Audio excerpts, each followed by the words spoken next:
it's Erin, aka Star Sketch, and today I will be doing an Erin Talks video podcast episode. And I am so excited for this one.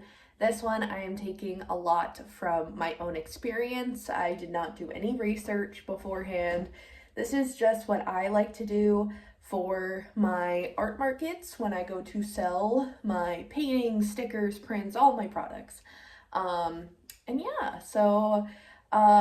Let me know in the comments section down below if you have any other tips that I didn't mention in this video, because the more tips the merrier, because obviously all of us going to these art markets are doing our own thing, and even if you're not like someone that, vendors at vendor fairs or craft fairs or art markets, etc., this might still be good to hear about, just in case you're wondering like what the prep work is behind art markets slash craft fairs and stuff like that, and just other events in general that just host people to be able to sell their artwork and products. So just keep all that in mind, and that all these tips are ways that I have been successful at markets. Now, to put that into perspective, I have been doing markets now for a couple of years, and it's going to take some trial and error for sure to find the right places. So I used to go to this other place that was at this art store, but because of the fact that, one, I didn't do well at those markets, and the reason why I didn't do well at those markets was two, low foot traffic. So you got to make sure that you go to places not just because it's comfortable or because it's convenient location-wise. If it doesn't have good foot traffic, they're probably not doing a good job of spreading the word online, so it's best to avoid those. So that's, I guess, my first tip, getting right into it, is to make sure that you are taking into account, at the end of every market, did it go well? Was there a lot of foot traffic? Did people actually know that the event was happening? Because I've had that instance before where people had no idea that the event was happening. So that kind of clicks in your brain like, oh, okay, they're not very good about social media marketing or promoting their events, so maybe I shouldn't, do this kind of thing. And even if you don't just like buy a table to go to an art market, I highly recommend just being a customer in a sense, like at other art markets, just to see on how people are doing. Don't be afraid to ask questions. I love when people come up to me and ask like, how much was a table for this? And like, is this a good place to do a market at? Because there are people that are doing that because they want to know firsthand like that info, because there's people like myself that don't want to waste $50, $60 to like $100 on a table at a market. So I want to make sure that it is good, they're doing a good job, and that it's comfortable and people are friendly, and it's just overall a good event in general. So I did that recently. I went to a dispensary here in my state, and I basically saw that they were doing a craft vendor event, and so I was like, oh, I'll check that out. It looks small too, so not many people either. So if you like if you like smaller art markets, you can look into that too. But yeah, so basically this place was really cool, and then they told me about how they're doing an event in July possibly, so I'm in contact with them / following them, so I'm hoping to, as soon as they post something about it, to be able to apply there.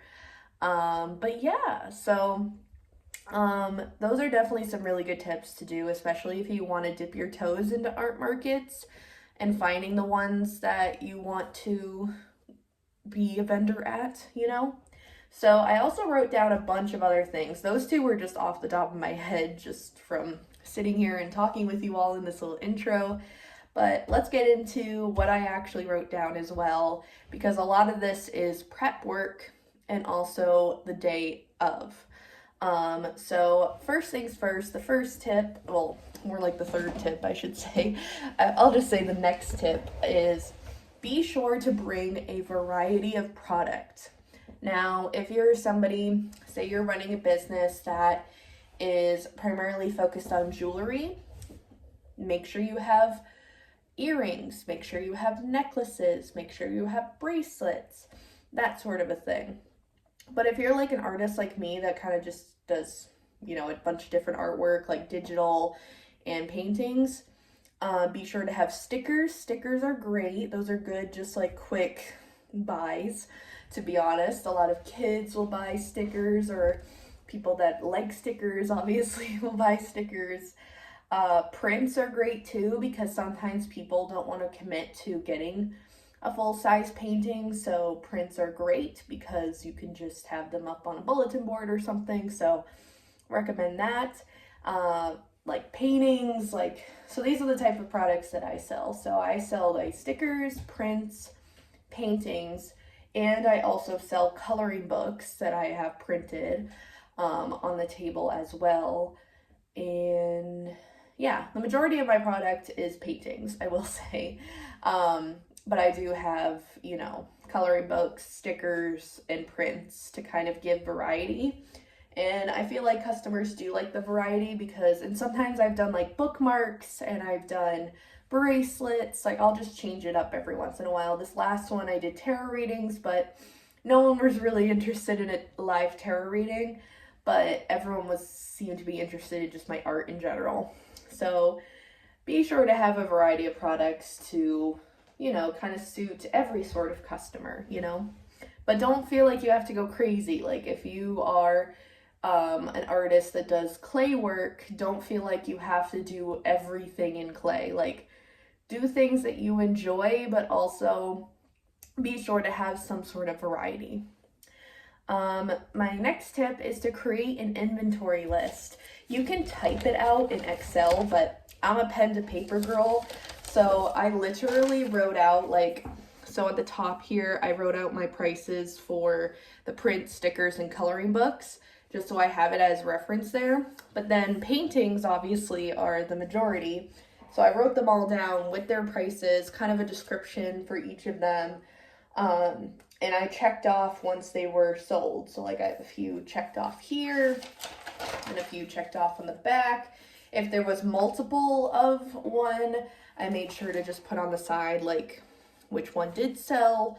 But yeah, so just having an inventory list of everything that you're going to be selling will be so much easier, especially if you have an Etsy shop. Like Etsy can actually connect to Square, which Square is a platform that you can use to put your products on there. So when you do craft fairs, art markets, then it'll connect your Etsy and your Square account together.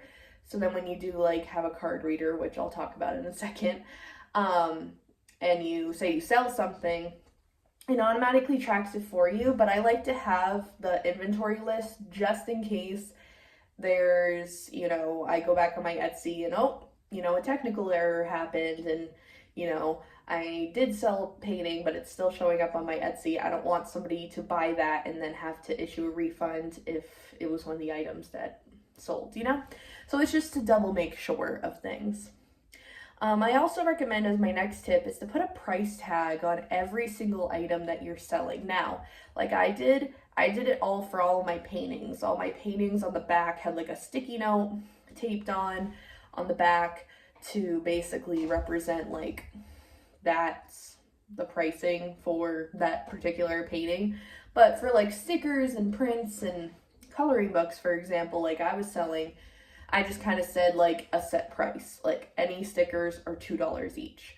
Any print is $3 each. Same with coloring books, whatever. So, but I do recommend putting a price tag on most of your items anyways, just because it makes it easier. So then you are not constantly answering the question of how much is this, you know?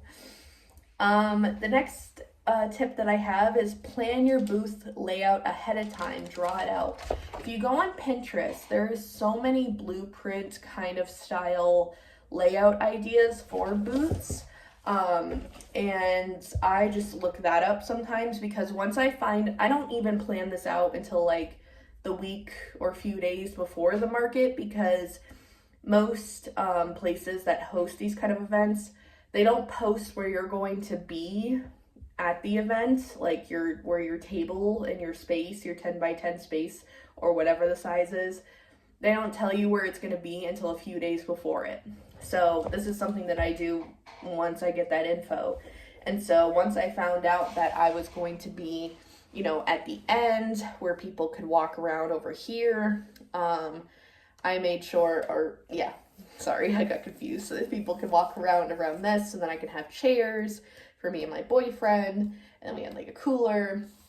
So kind of have like a base layout idea, just like, you know, using shapes to kind of represent where things are going to go. So then when you do get to your art market and you bring your notebook with you, or say if you drew it on your iPad or whatnot, you can be like, yes, I remember what I wanted to do, and then you just do it. Because going the day of and not having a clue of how you want to set up everything makes you look kind of dumb. So I would be embarrassed to not have a plan ahead of time, you know? I'm just gonna take a little water break because I've been talking a lot, and yeah. The next tip I have is you could do a sale at your table.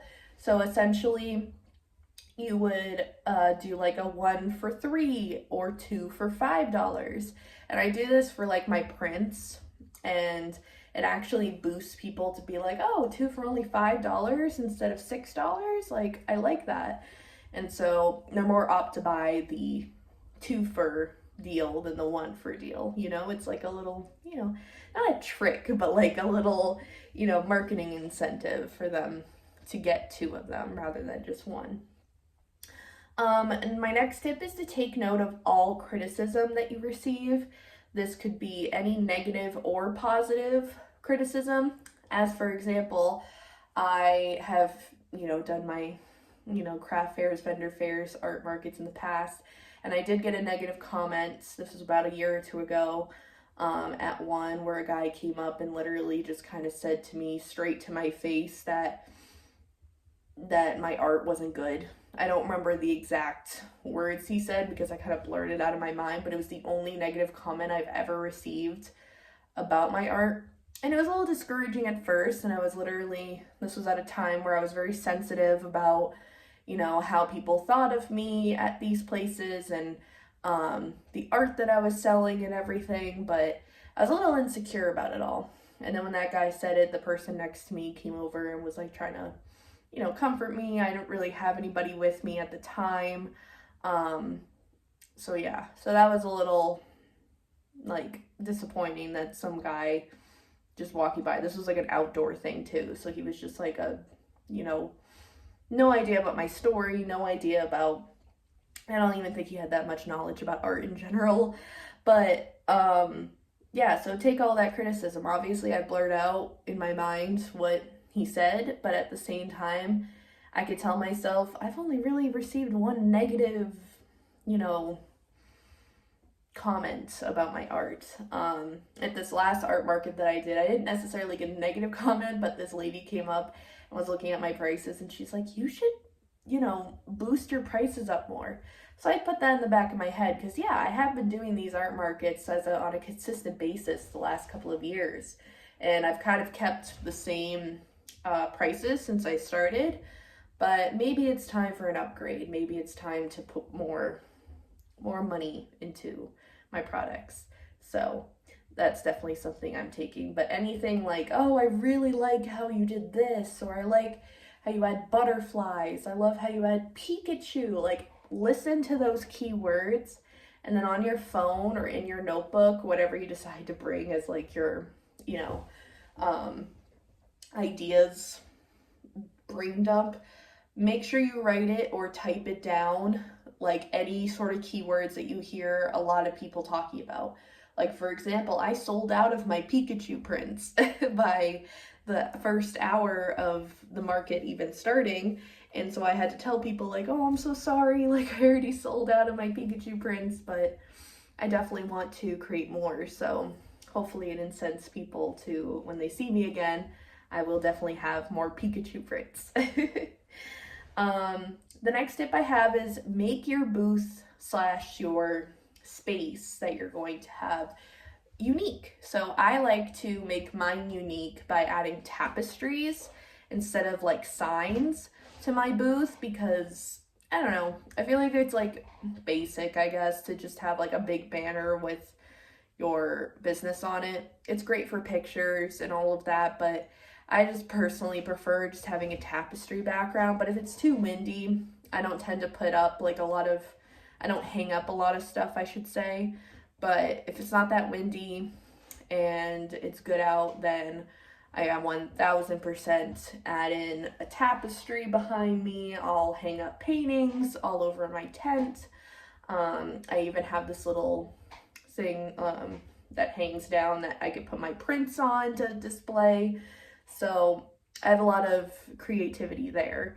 And then when it comes to indoor markets, I try to take advantage of the whole space. If I have a wall behind me, I am taking advantage of that wall, unless they tell you not to. Then don't touch the wall. But if there is a wall behind you and they say, oh yeah, you can use the stuff, the whole space, take advantage of it. And again, this would definitely be, good to know ahead of time once you know like where your booth is going to be, your space is going to be. My next tip is to stock up on gift bags and tissue paper.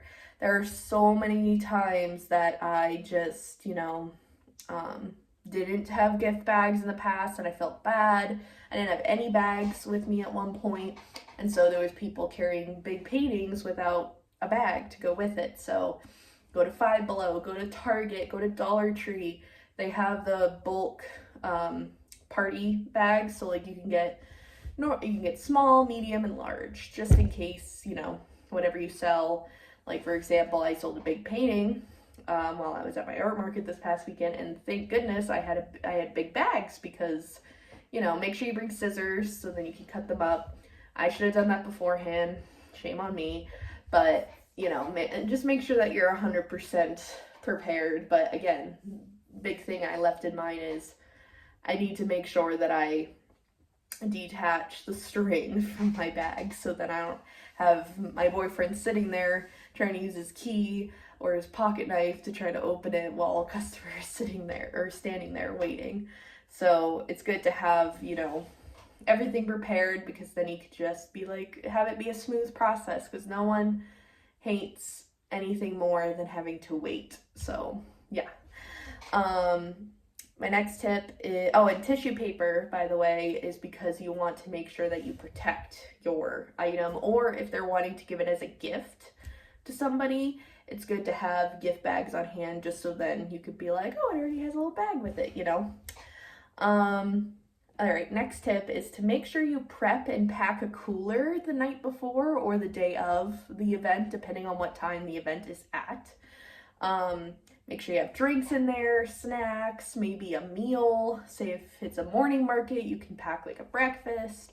If it's a afternoon market, pack a lunch. If it's a night market, pack a dinner.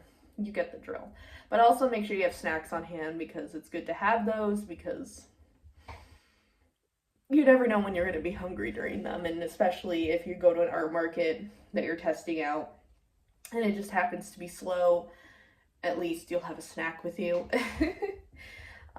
Next tip is be sure not to forget these essentials, okay? These are the four core things, say that 10 times fast, that you need to bring to every single art market with you. First one, credit card reader / QR code. Now, what I mean by this is credit card readers, so then you can give that option to people to pay with card rather than just cash, or, online payments like PayPal, Cash App, Venmo. You can get a plug-in, so I will show you actually. I have on my iPad here this plug-in, and essentially it's just, a swipe card reader. So then you just plug it in to the charger port, or some of them it's the headphone jack, some of them it's a USB-C. Whatever device you have that you're going to use as your quote register or cash register, you got to make sure that you plug it in correctly. And then you just swipe cards with it and it does it automatically. And then they have to like sign. And then you can ask them like, oh, if you want your receipt Do you want it texted or emailed? And if you don't want a receipt, then that's totally okay too. So having that card reader is really good. You can get them at Target, you can get them at Best Buy, even online. When you make a Square account, you get a free one when you create an account, but I lost mine, so I had to go buy it. But again, it's only like $10. So highly recommend it.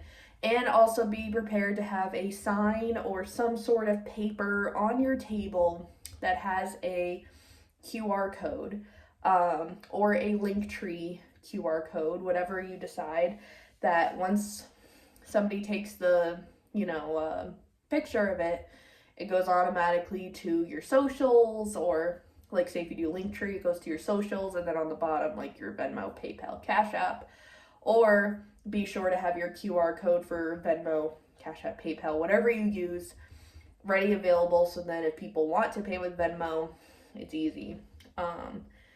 Definitely have that prepared ahead of time. So much easier than having to tell somebody, oh, this is my username. People just want something quick and easy. Next, I recommend tablecloths and displays. You can get really good, professional looking tablecloths that tuck under the legs even on Amazon for a really good price. I think I got my set of 2 for like $20. And it covers the whole entire tables that I have, and they loop under the legs so that it, it's not just like blowing in the wind, or, looks kind of icky, like all like wrinkly or whatever. So highly recommend that, because the better that your booth looks cleanliness wise and professionally wise, the better chances you're gonna have people walking over to it. And displays, what I mean by this is like having like a little display to hold stickers, little display to hold paintings, little display to hold prints. Like, be sure to bring things to not have like things laying down on your table, because then people are going to be like, try to look over, but not everyone's super good about that. So having like visuals at your table, whether, tapestry, whatever it is, I highly recommend having those on hand. Again, you can get stuff on Amazon, you can get stuff at Target, you can get stuff at Michael's. You can get really creative with it and even use like wooden bins to like stack and make like displays that way. Look on Pinterest, so many ideas based on what you are selling. My next essential is business cards. You cannot go to an art market or sell things without a business card. This is so important, especially for people that are just walking around the market just to get business cards. There are people like that. I have seen it firsthand. And yeah, so definitely make sure you have your business cards out in an easy to reach place on your table, so that if people ask, do you have a business card? You can just be like, yeah, it's right there. And then they can take it. Also, it's good to have, because then you can just, when you pack up a painting or a product that you just sold, be sure to always give the customer the business card, because then they could be like, oh yeah, I remember. And then they'll search you up, follow you, you gain followers, you gain more customers, you gain more supporters in a sense. And it's just good overall business in general. And then my last essential is a cash box or fanny pack. I personally prefer the fanny pack because it's on me the entire time, and you have no idea of all the disasters I've heard about. Thankfully, knock on wood, I have never been in a situation where I've had to be wary of my cash, my money, when at an art market. But sorry, my stomach's growling. It's lunchtime almost. Anywho, yeah, it's never good to have an unprotected space for your cash, especially if you go to the bathroom and you're by yourself. Thankfully, most of the time, my boyfriend comes with me to my art markets, so I'm able to just, go to the bathroom, and knowing that he's there or whatever. I don't really go to the bathroom during art markets. I'm so like in the zone that like it's usually my boyfriend that goes to like take a bathroom break or go to his car. But I just like the convenience of having a fanny pack, because then I could just keep it on me at all times. But if you don't want that, a cash box is totally fine too. Again, you can find those on Amazon, and make sure you have plenty of change with you. I just bring a bunch of ones because most of the time during the beginning of the art market, that's what people are looking for. And then you get cash as you go along during the day. So it's very easy to do change that way. I only have a couple more tips, so here we go.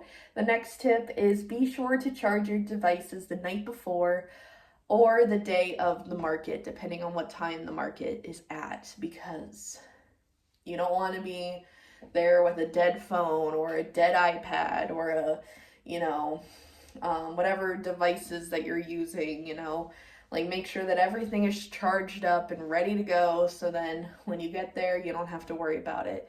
But if you're in an indoor place that allows electricity, I highly recommend taking advantage of it, bringing chargers, bringing, what lights, whatever.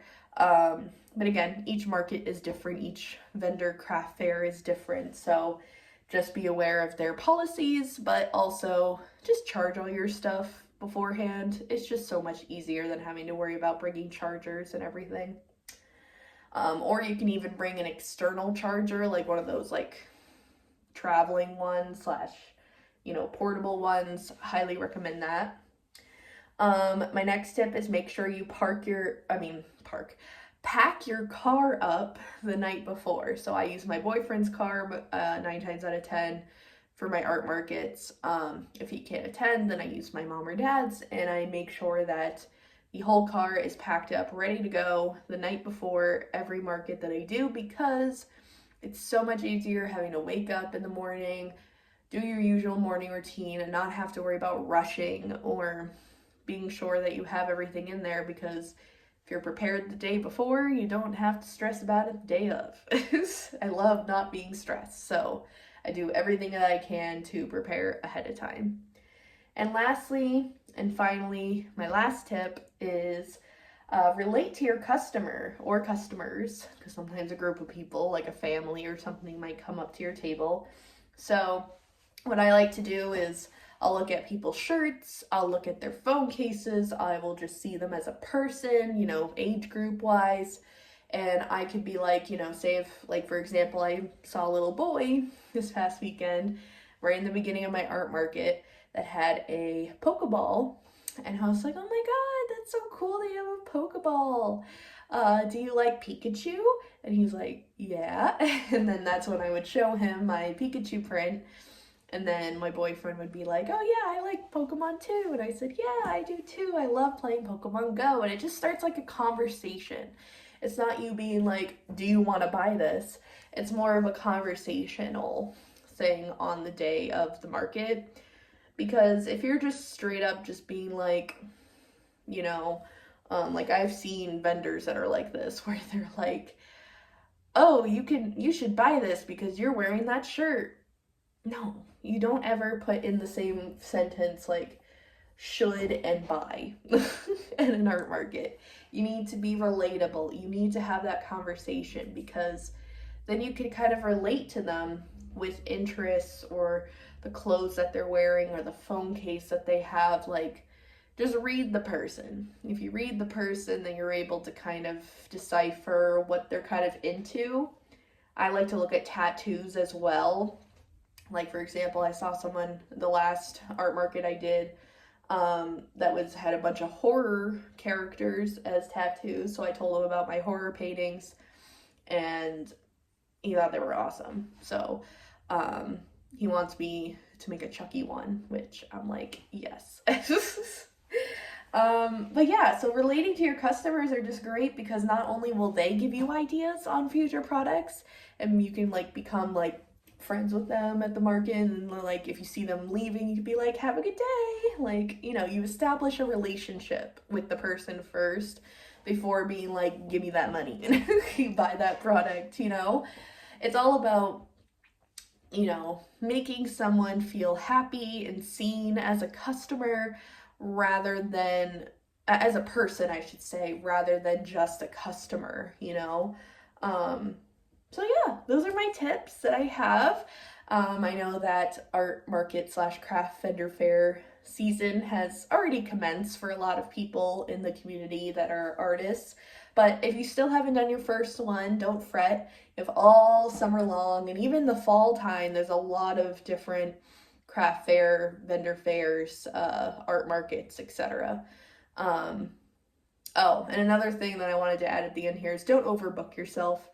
I know it might be tempting to do all these sorts of markets to make all that bread, but take care of yourself, okay?